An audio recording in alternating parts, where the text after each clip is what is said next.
আবারও রান্নার নতুন একটি ব্লগ নিয়ে আপনাদের মাঝে হাজির হয়ে গেলাম। আজ শেয়ার করছি স্পেশাল একটা সবজি আর সাথে টমেটো দিয়ে ছোটো মাছের চচ্চড়ি। আসসালামু আলাইকুম এভরিওয়ান, আমি নাসরিন সুলতানা মিনা, সিরাজগঞ্জের মেয়ে। আমার রান্নাঘরে আপনাদের সবাইকে স্বাগত জানাচ্ছি। রান্নার সাথেই থাকবেন। খুব সহজেই রান্নাটা করেছি। রান্নার জন্য এই যে সবজিগুলো কেটে রেডি করে নিয়েছি।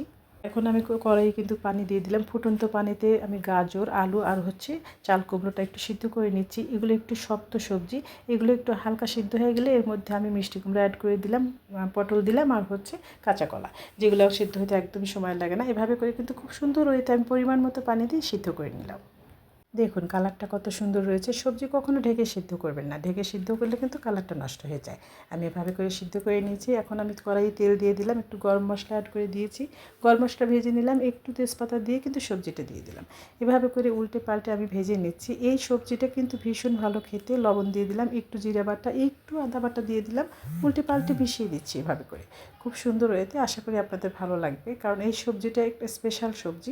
আমরা যখন বড় বড় হোটেলে খেতে যাই তখন কিন্তু খুব মজার সবজি দেয়, এই সেই সবজি।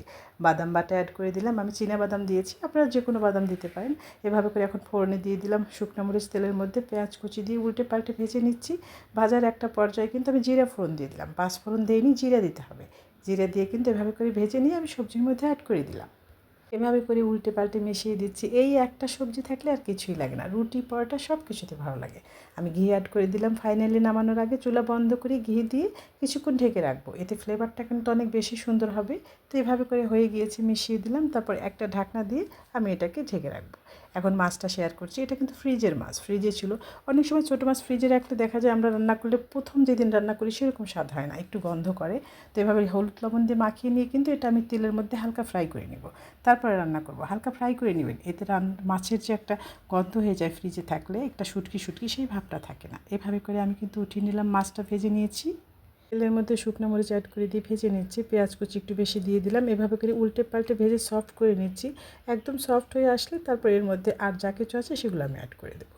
আমার পেঁয়াজটা নরম হয়ে গিয়েছে, আমি কিন্তু জিরে ফোড়ন দিয়ে দিলাম, জিরে ভেজে নেবেন। টমেটো অ্যাড করে দিয়েছি, টমেটো কুচি কুচি করে দিয়ে দেবেন, এতে স্বাদটা অনেক ভালো হয়। একটু জিরে বাটা, একটু আদা বাটা, একটু পেঁয়াজ কুচি দিয়ে উল্টে পাল্টে কিন্তু ভেজে নিচ্ছি পেঁয়াজের সঙ্গে।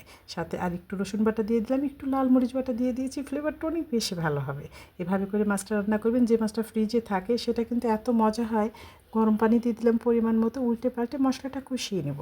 মশলা কষানো যত ভালো হবে রান্নাও মজা হবে। মশলা কষানো হয়ে গিয়েছে, এখন কিন্তু মাছটা দিয়ে উল্টে পাল্টে খুব সুন্দর হয়েতে এভাবে করে মিশিয়ে দিচ্ছি।